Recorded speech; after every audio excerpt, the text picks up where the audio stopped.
Our FFA Chapter Tribute is brought to you by Gehringoff. Check out the new XFR 50 Draper with 3 times more flexibility than the closest competitor at Gehringoff.com. Gehringoff, proudly built in the American heartland. This week, we're getting to know Gus Mushinski. He's a vice president of the Texas State FFA. And Gus, thanks for talking with us this week. Yes, sir. Thank you so much for having me. Now, what was it that made you want to be a part of FFA?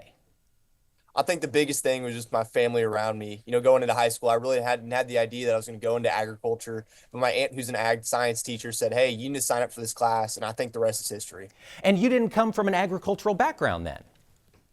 A little bit. My family, we raised performance horses, and we were big in the rodeo side of it. But the actual production agriculture, no, sir. All right. So once you got into FFA, I understand you found a home in the service aspects of it. Yes, sir.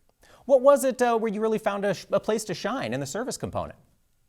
Really, a big thing I found is a way to shine is here in Texas, we have something called a Ford Leadership Scholars Program, where they select 10 students from across the state to create a community service drive for their community.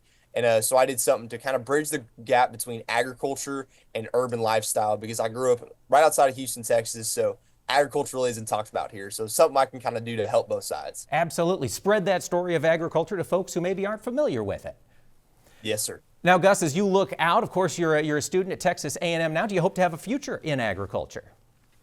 Yes, sir. I hope to be a lawyer and an attorney and kind of help practice and kind of protect the farmers and ranchers as we see urban sprawl start to kind of build out of these big cities, and make sure that our agriculturists are really protected on the legal side. That's what it's all about. It is going to take a big team to keep these farms running into the future. Gus Mushinski, Texas State FFA Vice President, thanks so much for talking with us this week.